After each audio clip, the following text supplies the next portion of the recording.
ቤተክርስቲያኑን እያፈረሱ የሚያሳየው ቪዲዮ በማህበረሰቡ ዘንድ ጥያቄ ፈጥሯል። ይህ ቪዲዮ እንግዲህ ዛሬ መነጋገሪያ ሆኗል። በጅጅጋ ከተማ የመድኃኔዓለም ቤተክርስቲያን መቃኝ እጅግ አሳዛኝ ነው። ሀገር ሰርታ ያቆየች ቤተክርስቲያን በእኛ ዘመን እንደምትመለከቱት ጉልላቷ መስቀሉ ተቀጥቅጦ እንደዚህ ፈራርሳለች። የሆነው ደግሞ በዚሁ በኢትዮጵያ በሶማሌ ክልል ነው። የቤተክርስቲያንን ፈተናዎች ታዲያ ኦርቶዶክሳውያን ጠንቀቅ ብለን መረዳት አለብን። በአሁኑ ሰዓት ፈተናዋ ከውስጥም ከውጭም ሆኗል።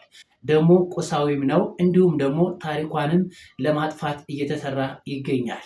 በመጀመሪያ የሃይማኖትም የብሔርም ጥላቻ የለብኝም። ግን አሁን ይሄ ህዝብ ወይም ደግሞ ይሄ ተሰብሳቢ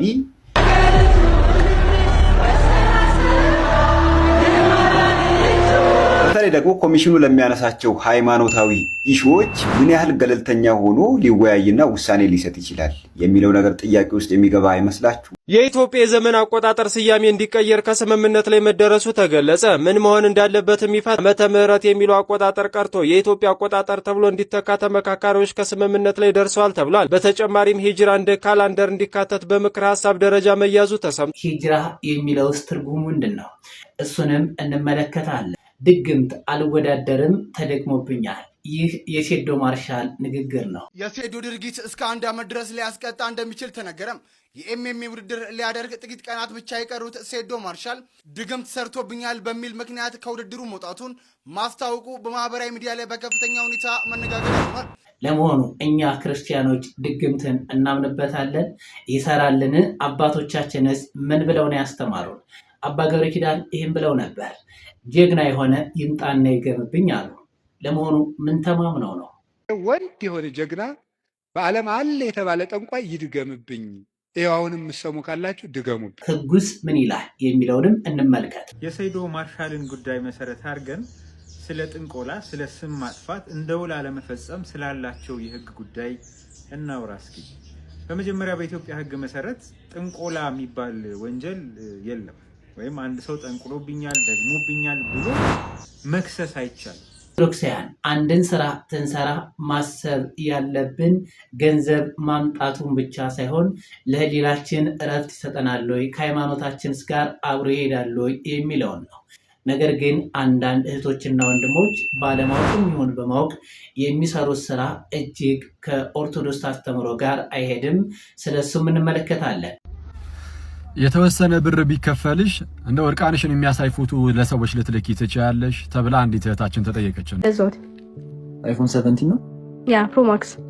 ማን ይገዛልሽ? ቴሌግራም እና ቴሌግራም ላይ ቂጥሽን ሽጠሽ ማለት ነው። እረፍቴ አውቀህ ነው አንድ ዘይ ቀለም ተናገረኝ።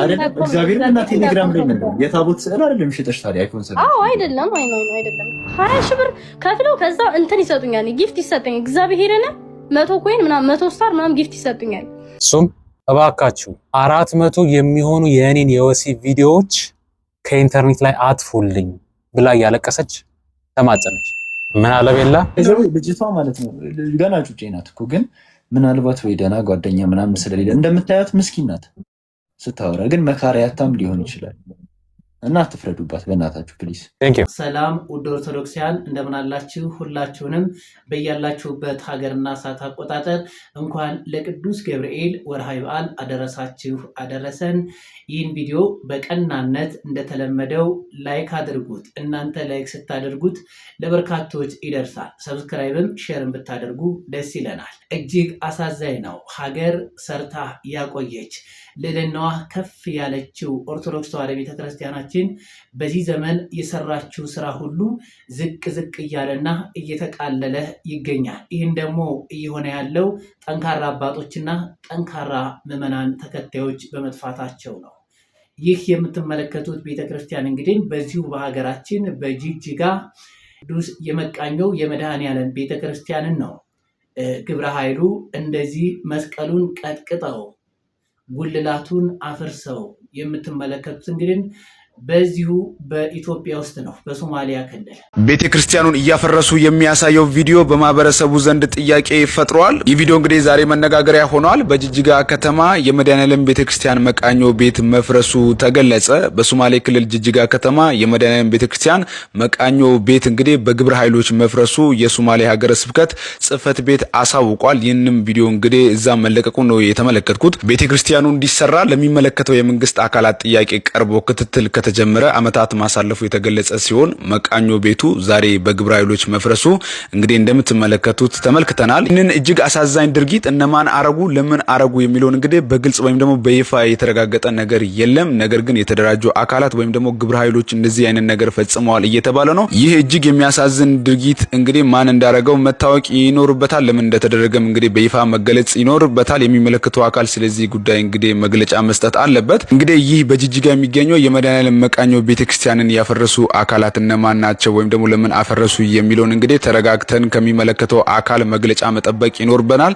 ነገር ግን እንግዲህ እኔ በስራ አጋጣሚ ካየዋቸው ወይም ከተመለከትኳቸው ምርጥ እንግዲህ ህዝቦች መካከል የሶማሌ እንዲሁ ደግሞ የጅጅጋ ማህበረሰብ ነው። እስላሙ ክርስቲያኑም ተከባብሮ የሚኖርበት ከተማ እንዲሁ ደግሞ ክልል ነው። ይህንን አጋጣሚ ወይም ደግሞ ይህንን ክስተት እንግዲህ ከስሜታዊነት በጸዳ መልኩ ተረጋግተን የሚመለከተው አካል እንግዲህ አጣርቶ መረጃ እስኪሰጥ እንዲሁ ደግሞ የሚጠየቁ አካላት እስኪጠየቁ ድረስ እንግዲህ በትዕግስት መጠባበቅ ይኖርብናል። ይህንን መረጃ ሼር ማድረጋችሁ እንዳይረሳ። አዳዲስና ወቅታዊ መረጃ ሳገኝ ማቀርባላችሁ ይሆናል። ሼር ማድረጋችሁ እንዳይረሳ። የመድኃኔዓለም ቤተክርስቲያን በግብረ ኃይል ፈርሷል። አሳዛኝ የተባለ ዜና ከጅጅጋ ተሰምቷል። በሶማሌ ክልል ጅጅጋ ከተማ የሚገኘው የመድኃኔዓለም መቃኞ ቤተክርስቲያን መፍረሱን የሶማሌ ሀገረ ስብከት አስታውቋል። ቤተክርስቲያኑ እንዲሰራ ለሚመለከተው የመንግስት አካል ጥያቄ ማቅረብ ከተጀመረ ዓመታት ያስቆጠሩ ቢሆንም ይኸው ቤተክርስቲያን በዛሬው ዕለት በግብረ ኃይል መፍረሱን ሀገረ ስብከቱ አስታውቋል። የቤተ ክርስቲያኑ የቦታ ጥያቄ በርካታ ጊዜ የቆየ ቢሆንም አግባባዊ ምላሽ ከመስጠት ይልቅ በግብረ ኃይል እንዲፈርስ ተደርጓል ሲል ሀገረ ስብከቱ ድርጊቱን የሚያሳይ ቪዲዮ በገጹ ላይ አጋርቷል። በተጨማሪም የሚመለከተው አካል አስቸኳይ የተባለ መፍትሄ እንዲሰጥበት ሀገረ ስብከቱ ጥሪውን አቅርቧል። እኛ ሀገር ወዳድ ጀግናው ሙስጢፌ ሙሐመድ እንደሚታወቀው የአብዲ መንግስት ባለፈው ክርስቲያኖችን አስጨፍጭፏል። ያንን የክርስቲያኖችን ጨፍጨፋ አስቁመው ነበር። ይህንንም እንዲታደጉልን ጥሪ ልናቀርብላቸው ይገባል። ሁላችንም ክርስቲያኖች ድምፃችንን ከፍ አድርገን ለመድኃኔዓለም ቤተክርስቲያን እናሰማ። የቤተክርስቲያንን ፈተናዎች ታዲያ ኦርቶዶክሳውያን ጠንቀቅ ብለን መረዳት አለብን። በአሁኑ ሰዓት ፈተናዋ ከውስጥም ከውጭም ሆኗል። ደግሞ ቁሳዊም ነው። እንዲሁም ደግሞ ታሪኳንም ለማጥፋት እየተሰራ ይገኛል። ለጥንት ዘመናት ለበርካታ ዘመናት ያቆየችውን ታሪኳን ሀገር የሰራችበትን ታሪኳን ለማሳነስ እየተሰራበት ያለውን ክርስቲያኖች ልንረዳ ይገባል። ባለፈው እንኳ በምክክሩ ላይ እንደሰማችሁት ከሆነም የኦርቶዶክስ ተዋሕዶ ቤተክርስቲያን አባቶች ያደረጉት በምክክሩ ላይ ያደረጉት አስተዋጽኦ በጉልህ አልወጣም። እንደውም አንዳንድ ከቤተ ክርስቲያኗ አገልጋይ ያልሆኑ ወንድሞች ስለ ታሪክ ስለተለያየ ነገር ሲናገሩ እየሰማ እንገኛለን። የቤተ ክርስቲያን አባቶች ግን በምክክሩ ላይ ምን አይነት ጫና እንደደረሰባቸውና ምን አይነት ጉልህ የሆነ አስተዋጽኦ እንዳደረጉ እንኳ ጎልቶ የወጣ ነገር የለም። እንደውም ለሀገር ያበረከተችው ለበርካታ ዘመን የቆየው ዓመተ ምሕረት የሚባለውን የኢትዮጵያ ኦርቶዶክስ ተዋሕዶ ቤተክርስቲያን የዘመን አቆጣጠር እንዲቀየርና የኢትዮጵያ የዘመን አቆጣጠር እንዲሆን ተደርጓል። ይህ ብቻ አልበቃም። ሂጅራ የሚለው ሌላ የእስልምና አቆጣጠር እንዲገባ ተደርጓል። ሂጅራ ትርጓሜውን ጎግል ላይ ሰርች ብታደርጉት ሂጅራ ማለት ሙሐመድ ከመካ ወደ መዲና ያደረገው ጉዞ ነው። ሂጅራ በራሱ የእስልምና የዘመን አቆጣጠር ይላል። ታዲያ ዓመተ ምሕረት የምትለዋን ተነስታ ሂጅራ የምትለው እንዲካተትና እንዲሁም የኢትዮጵያን ዘመን አቆጣጠር እንዲሆን እየተደረገ ይገኛል። የኛ አባቶች ግን በዛ ውስጥ ምን ነበር አስተዋጽኦአቸው? በፍትህ የሚፈርዱ አሉ ብለው ወደዚህ የላኳቸው ዲያቆን ዳንኤል ክብረት የት ነህ? ሪሊ ታሪክህን በነፃ ሸጠ። ታዬ አጽቀሥላሴ ማንነቱን በነፃ ሸጠው። እግዚአብሔር ይመስገን ይሄ ነገር እኛ ክርስቲያኖች ዘንድ አይሰራም። እኛ ክርስቲያኖች ዓመተ ምሕረት ነው ብለን እንትን የምለው እኔ የትኛውንም አይነት ስራ ለስራ ዓመተ ምሕረት እያልኩኝ ነው የምጽፈው። በነገራችን ላይ የምታዩት ቸርች ምናምን አይደለም። ቸርች መናፍቃኖች ቸርች አይደለም። የምክክር ኮሚሽን ግቢ ውስጥ ነው። በእነዚህ ሰዎች ጭንቅላት ነው ካላንደሩ የተቀየረ ዓመተ ምህረት የሚለው ወደ ኢትዮጵያ አቆጣጠር ምናምን ብሎ የቀየሩት ማለት ነው። እነዚህ ናቸው የሀገሪቷን መፍትሄ እናመጣለን ብሎ ተሰበሰቡ የከረሙ ማለት ነው። በጣም ያሳዝናል። ይሄ ቸርች እኮ አይደለም። እዛ ሄዳችሁ አሁን ያረስ ለውጥ የሚመጣው በእናንተ እንትን ነው። በምንም ታምር ለውጥ አይመጣም። የኦርቶዶክሳውያን ጥላቻ ጥግ ድረስ ያለበት ሰዎች ናቸው። እነዚህ ናቸው ካላንደር የቀየሩትና በጣም ያሳዝናል። እግዚአብሔር የኛ አባቶች ግን በዛ ውስጥ ምን ነበር አስተዋጽኦአቸው? በሀገራዊ ምክክሩ ላይ ወይስ አልተሳተፉም? ምንም የጎላ የተነገረ የለም ስለ ኦርቶዶክስ ተዋሕዶ ቤተክርስቲያን። እንደሚታወቀው ኦርቶዶክስ ተዋሕዶ ቤተክርስቲያን ሀገር ሰርታለች፣ ገናናም ናት፣ ኃያልም ናት። ይህ ደግሞ በኢትዮጵያ ብቻ አይደለም በዓለም ደረጃ ነው። ነገር ግን እሷ የሰራችው ስራ በአሁኑ ሰዓት እንዲያንስ እየተደረገ ነው። በቱሪዝም በሉት በተለያየ በሉት ለሀገር የምትውለው ውለታ እየታወቀ ነገር ግን ኦርቶዶክስ ተዋሕዶ ቤተክርስቲያን የሰራችው ስራ ለምን እንዲያንስ እና ዝቅ እንድትል እየተደረገ ያለውን ነገር ልጆቿ በዚህ ዘመን ያለነው ያላችሁት አባቶች ሊቃውንቱ እንዲሁም እኛ አማኞቹ ልጆቿ ምን እየሰራነን? ይህ የሁላችንም ጥያቄ ነው። ሌላኛው ኦርቶዶክሳውያን የምንሰራው ስራ ከሃይማኖታችን ጋር የማያጣላን እንዲሁም ከባህላችን ከሴታችን ጋር የማያጣላን መሆን አለበት። ገና ለገና ገንዘብ ለማግኘት ተብሎ አካልን መሸጥ አያስፈልግም። የወንድማችን ይህንን ተግሳጽ አስተላልፏል። ትውልድን ለመታደግ ነው። ይህ ድርጊት ትውልድ ያቀጭጫል፣ አእምሮን ያኮላሻል፣ ትውልድ ስራ እንዳይሰራ ያደርጋል። ሀገርም ቤተክርስቲያንን በትክክል መስራት አለባት። እስኪ የተናገረውን ንግግር እንስማ። የተወሰነ ብር ቢከፈልሽ እንደ እርቃንሽን የሚያሳይ ፎቶ ለሰዎች ልትልኪ ትችያለሽ ተብላ አንዲት እህታችን ተጠየቀች እና የሷን ምላሽ አዎ የተወሰነ ገንዘብ ከተከፈለኝ እንደ 100,000 ምናምን ከተከፈለኝ እልካለሁ።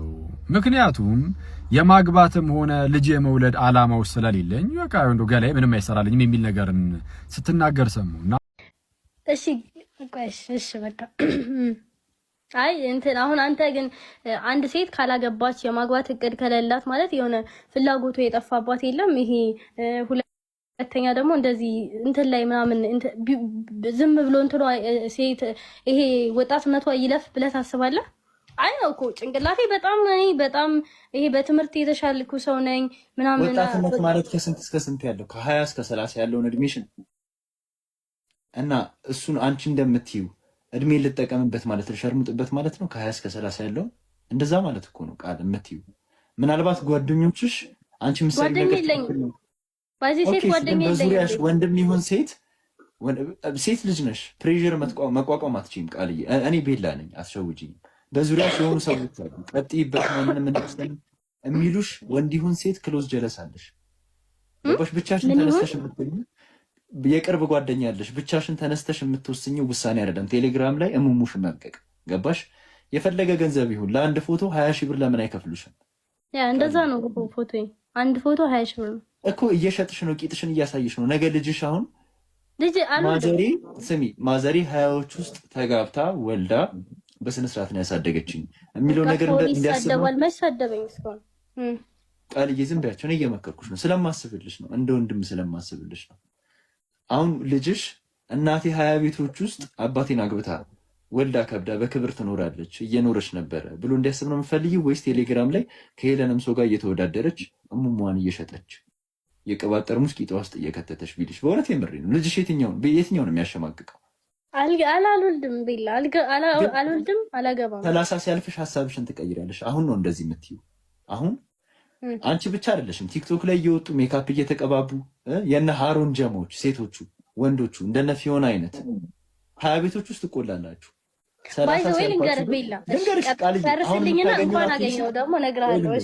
እሺ ችግር የለም እኔ አውርቼ ልጨርስ። አሁን የምታገኙን አቴንሽን እና ገንዘብ 28 ካለፈሽ በኋላ አታገኙም። ቃልዬ ፊትሽ ላይ የምታዩ ቡጉር የማር እንጀራ ነው የሚመስለው ሙሉ ፊትሽ ላይ ተዳርሶ 28 እድሜሽ ላይ መልክሽ እየገረጣ ነው የሚሄደው። ቂጥሽ ካሁኑ በደንብ እየጠቆረ ከከንፈርሽ በላይ እየጠቆረ ነው የሚሄደው። አስቢው። የዛን ሰዓት ባል የማግኘት ቻንስሽ እየጠበበ ነው የሚመጣው። አላገባም እያልሽ አሁን ጭገርሽን ስትነስንሽ የዛን ሰዓት ግን ሀሳብሽን ትቀይሪያለሽ። ግን አሁን ወጣት ነሽ፣ የምሬ ነው ወጣት ነሽ፣ መልኩ አለሽ፣ ቁመናው አለሽ፣ መስተካከል ትችያለሽ፣ ልጅ ነሽ። አሁን ሀሳብሽን ቀይረሽ ወልደሽ ከብደሽ ኑሪ። 28 ካለፈሽ በኋላ የሚፈልግሽ ወንድ የለም። በአንቺ እድሜ አሁን ባለሽበት እድሜ ሌላ ሴት ትመጣለች። ከዛ ብቻሽን ትቀሪያለሽ። የምሬ ነው ብቻሽን ትቀሪያለሽ። እየሰማሽ እሱም እባካችሁ 400 የሚሆኑ የእኔን የወሲብ ቪዲዮዎች ከኢንተርኔት ላይ አጥፉልኝ ብላ እያለቀሰች ተማጸነች። ምን አለ ቤላ ልጅቷ ማለት ነው ገና ጩጬ ናት እኮ ግን ምናልባት ወይ ደህና ጓደኛ ምናምን ስለሌለ እንደምታያት ምስኪን ናት ስታወራ፣ ግን መካሪያታም ሊሆን ይችላል። እና አትፍረዱባት በእናታችሁ ፕሊዝ። ቴንክ ዩ። እንደ ቃሌ ተመልሻለሁ። ሰላም ለአንቺ ይሁን እህት ቃል። እና እንደ ቃል አይነት መንገድ ላይ ያላችሁ እህቶች ወይም ያሰባችሁ ለእናንተም ሰላምታዬ ድረስ። ያለፈው ቪዲዮ ላይ ስለ አንዲት ፖርን ስታር ስለነበረች ሴት እንዲህ ብዬሽ ነበር። አንቺን ሳይ አንዲት ፖርን ስታር ትዝ ትለኛለች። አንድ ሰው ላስተዋውቋችሁ፣ ትክክለኛ ስሟ ባይሆንም የምትታወቅበት ስም ላና ምናምን ትባላለች። ያው ሙሉ ስሟን መናገር አልፈልግም፣ ምክንያቱም ሀበሻ ስለሆነ ማለት ነው። ላና በሃይማኖታቸው ጠንከር ባለ ቤተሰቦች ያደገች፣ እሷም ሰብሰብ ብላ የምትኖር ሴት ነበረች። ሂስትሪዋ ማለት ነው።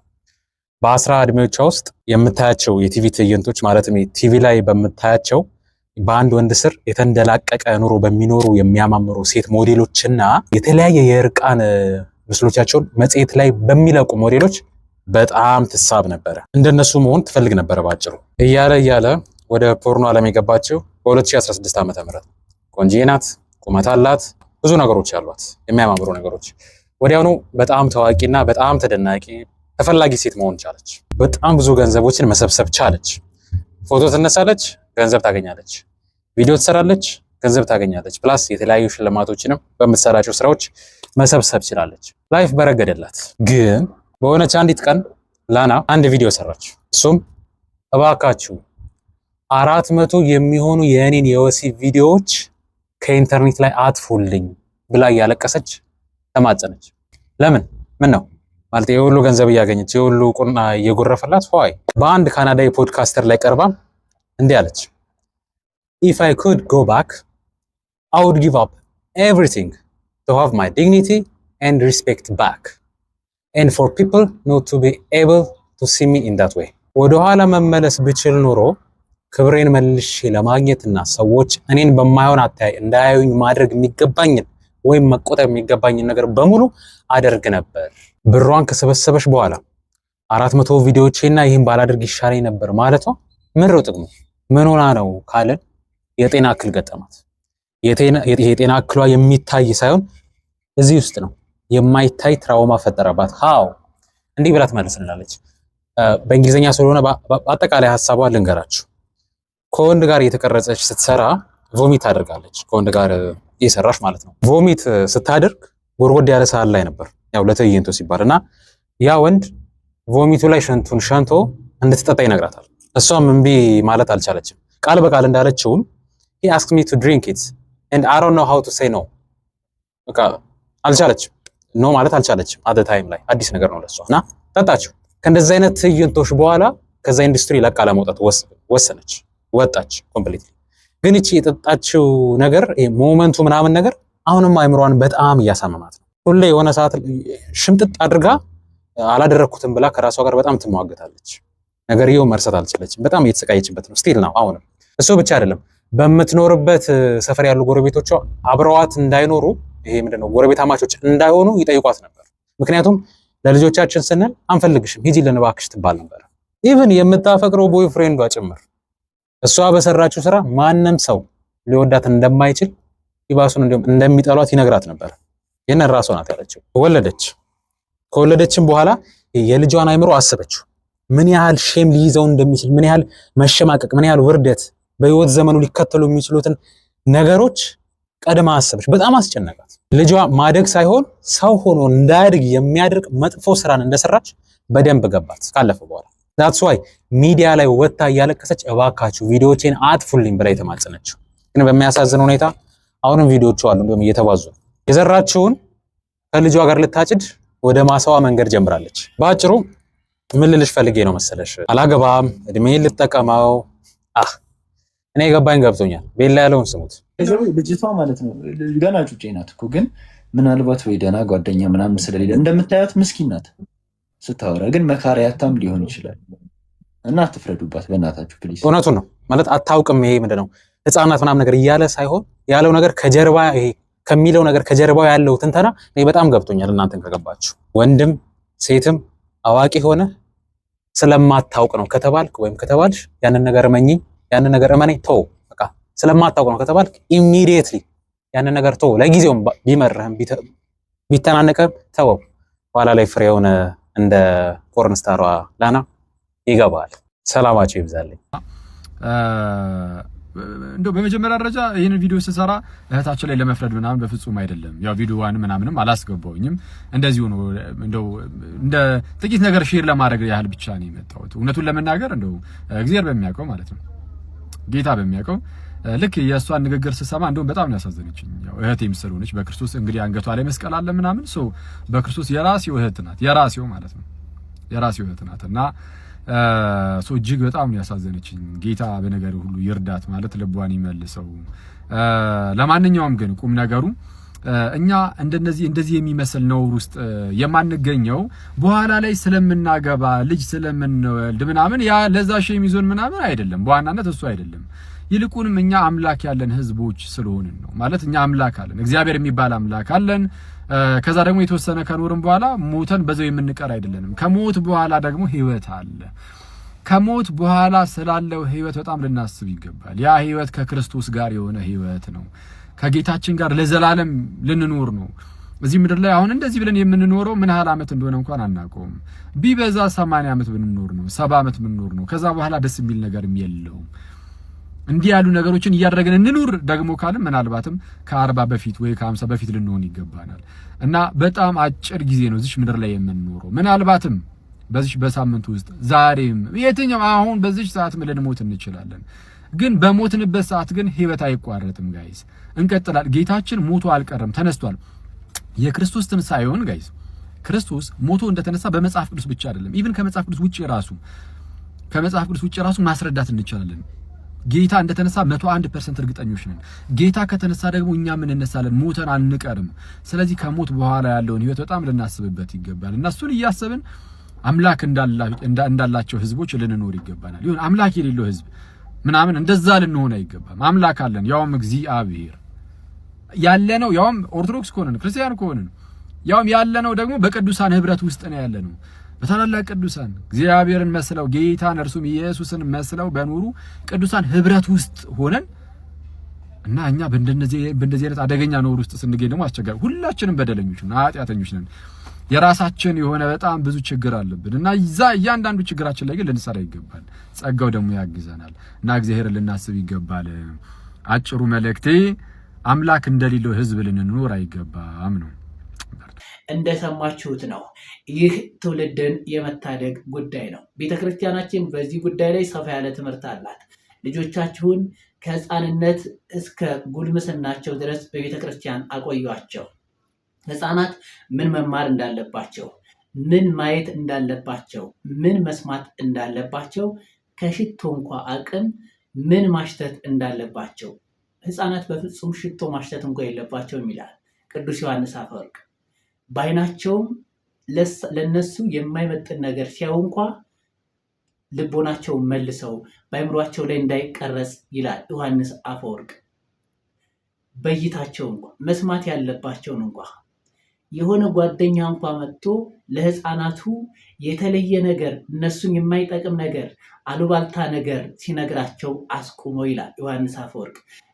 እስከዚህ ድረስ ነው የቤተ ክርስቲያናችን አስተምሮ ስለ ህፃናት አስተዳደግ። በየእድሜያቸው ተከፋፍሎ 10 ቤት ያሉት 15 ቤት ያሉት ምን ማድረግ እንዳለባቸው በአእምሯቸው ውስጥም እንዳይከብዳቸው እንዳይጨናነቁ ስለ እግዚአብሔር ስለ ቅዱሳኑ ታሪክ እየተነገራቸው እንዲያድጉ። ይሄ ነው በቤተ ክርስቲያን ውስጥ ያለው አስተምሮ። ይህ አስተምሮ ወደ ጎን ተብሏል። በዓለማዊውም በሳይንሱም ስንሄድ የባዮሎጂው ትምህርት የሚያስተምረው ስለ ወንድና ስለ ሴት መራቢያ አካላት ይናገራል። ከዛ በኋላ ግን በምን ሰዓት እንኳ መጠቀም እንዳለባቸው በደንብ አስረግጦ አይነግሯቸው።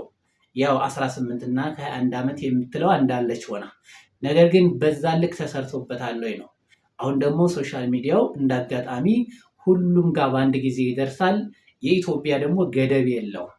ታዲያ ቲኔጀሩ ወጣቱን ይህን እሳት የሆነውን ትውልድ ቢያንስ ከ15 እስከ 20 ምናምን ያለው እስከ 24 ያለው የእሳትነት እድሜ አይደል የሚባለው።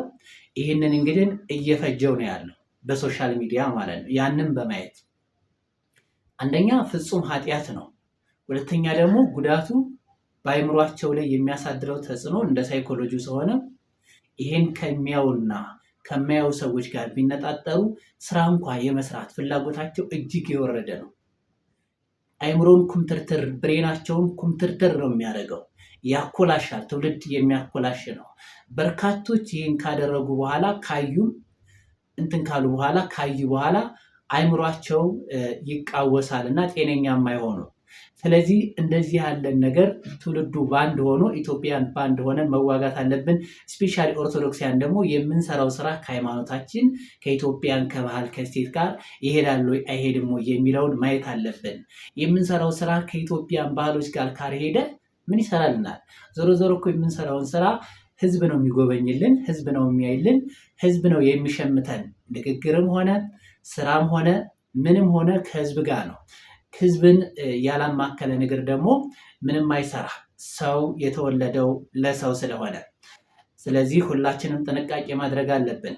ድግምት አልወዳደርም ተደግሞብኛል። ይህ የሴዶ ማርሻል ንግግር ነው።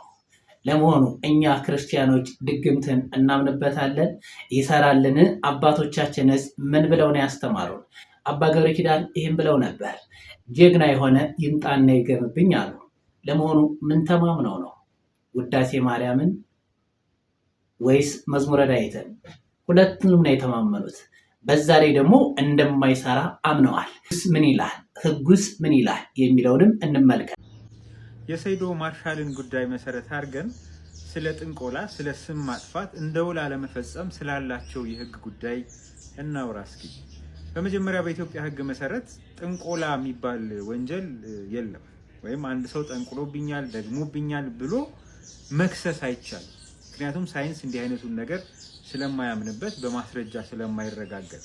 ስለዚህ ከሌ ጠንቁሎ እንዲያደርጎኛል ደግሞ እንዲያደርጎኛል ብሎ ክስ የለበትም። ነገር ግን ሰዎች ጥንቆላንና ድግምትን መሰረት አድርገው እንዲያደርግልሃል ወይ እንዲህ ብታደርግ እንዲህ ትሆናለህ የሚሉ የተለያዩ ማባቢያዎችን መሰረት በማድረግ የሰጡት የሆነ እንክብል ፈሳሽ ኦር ሰምቲንግ ከዛ ጋር የተያዘ ነገር ኖሮ ያንን በመውሰድ የመጣ የጤና ቀውስ ካለ ብቻ ወይም ደግሞ እንዲያደርግልሃለሁ ብሎ በመናገር ገንዘብ መቀበል ካለበት ግን ወንጀል ይሆናል ማለት ነው። ስለዚህ አንድን ሰው ጠንቁሎብኛል፣ ደግሞብኛል፣ አስደግሞብኛል ብሎ ለሌላ ማህበረሰብ መናገር ስም ማጥፋት ነው ማለት ነው። ስም ማጥፋት ስንል በሁለት መንገድ፣ አንድ በወንጀል ሁለት በፍትሐ ብሔር። በወንጀል የሚያስጠይቃል ስም አጥፊነት ነው። የሌላን ሰው ክብር መልካም ስም ይነካል። እሱ እኮ ጠንቋይ ነው፣ ደጋሚ ነው፣ ወይም ደግሞ አስደግሞ ነው፣ አስጠንቁሎ ነው፣ በችሎታ አይደለም። ይሄን በተለይ ደግሞ ከስፖርቱ ጋር አብረን ስናያይዘው ችሎታ የለውም፣ በድግምትና በጥንቆላ ነው ከዚህ በፊትም የቻለው አሁንም የሚችል ከሆነ የሚችለው ብሎ የዛን ሰው ስም ማኮሰስ ማሳነስ ስለሆነ ስም ማጥፋት ነው።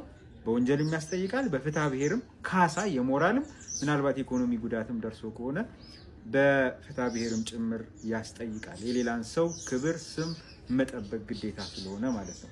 ሌላው ጉዳዩን ከውል አኳያ ነው የምንመለከተው። ጉዳዩን ከውል አኳያ ስንመለከተው አንድ ሰው ውል ለማድረግ ቃል ከገባ በኋላ ውል ከገባ በኋላ ከስፖንሰሮች ሊሆን ይችላል፣ ከፕሮግራሙን እንትን ካረጉ ሰዎች ሊሆን ይችላል፣ ወይም ከፕሮግራሙ አዘጋጆች ጋር ሊሆን ይችላል። ውል ካደረጉ በኋላ ጥንቆላን መሰረት አድርጎ ወይም ድግምትን መሰረት አድርጎ አልችልም ማለት እንደ ሰበብ ሊቆጠር አይችልም።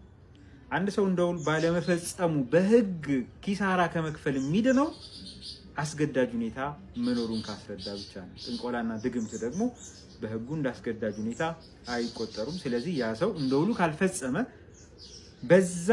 በዛ ፕሮግራም ሊገኝ የነበረውን ገቢ ጨምሮ የተደረሰ ኪሳራ ካለ ዳኞች የጉዳቱን መጠን መሰረት አድርገው ኪሳራ እንዲከፍል በሚሊዮን የሚቆጠር እንግዲህ ይህ ፕሮግራም እንደምታዩት በሚሊዮን የሚቆጠር ገንዘብ እንደሚያስገባ ነው የሚታወቀው። ስለዚህ በሱ ምክንያት ይሄ ውል እንደ ውሉ የማይፈጸም ከሆነ ከፍተኛ የውል አለመፈጸም ተደርጎ ስለሚቆጠር የጉዳት ካሳ ያስከፍላል ማለት ነው። ሌላው ማወቅ ያለባችሁ ደግሞ ሰዎች የሌላን ሰው ስም ካጠፉ በወንጀልና በፍትሐ ብሔር መጠየቃቸው እንደተጠበቀ ሆኖ ፍርድ ቤቶች ያንን ሰው ወጥቶ በአደባባይ ልክ አይደለውም ስህተት ነው ብሎ እንዲናገር ሊያስገድዱት ይችላል። የሌላን ሰው ስም አጥፍቶ በቃ በወንጀልና በፍትሐ ብሔር ተጠይቆ ዝም ማለት ብቻ ሳይሆን በተወሰነ መልኩ ስሙ መመለስ እንዲቻል ያ ሰው በአደባባይ ወጥቶ ይቅርታ እንዲጠይቅ ወይም ደግሞ ያልኩት ልክ አይደለም ብሎ እንዲያስተባብል ዳኞች በፍትሐ ብሔር ሕግ መሰረት ሊያዙ ይችላሉ።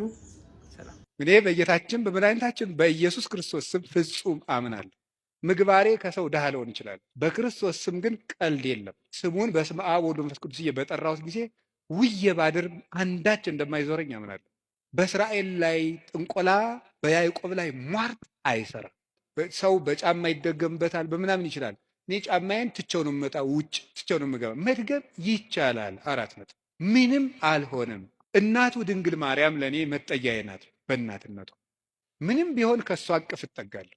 ሰማይ መጅ ምድር ወፍጮ ሆነው አጣብቀው ቢፈጭኝ አንቺ ከኔ ጋር ከሆንሽ ምን ይሆናል? እመቤቴ ቅድስት ድንግል ማርያም ሆይ ልጅሽ ከወደደኝ ማን ይጠላኛል? ልጅሽ ከወደደኝ ፀሐይ ይዘምርልኛል፣ ጨረቃም ያመሰግነኛል፣ ከዋክብት ይዘምሩልኛል። በእኔ ላይ ማንም በጠላትነት መነሳት አይችልም። ፈሪ አትኑ። ጠንቋዩን ይሄ ምናምናም ውሸታውን አትስሙት። የእግዚአብሔር ስም የጸና ግንብ ነው። ሰው ስልክ ደውሎ ቢያስፈራራችሁ፣ ሰው በስልክ ቢሰድባችሁ፣ ያመናችሁት ቢከዳችሁ፣ አደጋ ወደ እናንተ እየመጣ እንደሆነ ብትሰሙ ከዳዊት መዝሙር 1 አውጥታችሁ አንብቡ። በጨነቃችሁ ጊዜ መዝሙረ ዳዊትን በጣም ውደዱት። እኔ ማስተማር ከጀመርኩ ጀምሮ ስለ መዝሙረ ዳዊት ነው የምናገረው። አንዳንድ ጊዜ ሰይጣን ምን ሊለን ይችላል? እንዲሆኜ ረክሼ ቤተክርስቲያን አልሄድም፣ እንዲሆኜ ረክሼ የጸሎት መጽሐፌን አልነካውም፣ እንዲህ ባረኩበት እጄ እንዲበልኮ። የእግዚአብሔር ቤተሰቦች ያለ እግዚአብሔር ጉልበት ካለንበት ኃጢአትን መውጣት አንችልም። እንዲያውም ካደፍን ነው ቤተክርስቲያን መምጣት ያለብን። ልንነጻ ነው የምንመጣው። መምህራኖቻችንን እናመሰግናለን። እንደሰማችሁት ነው።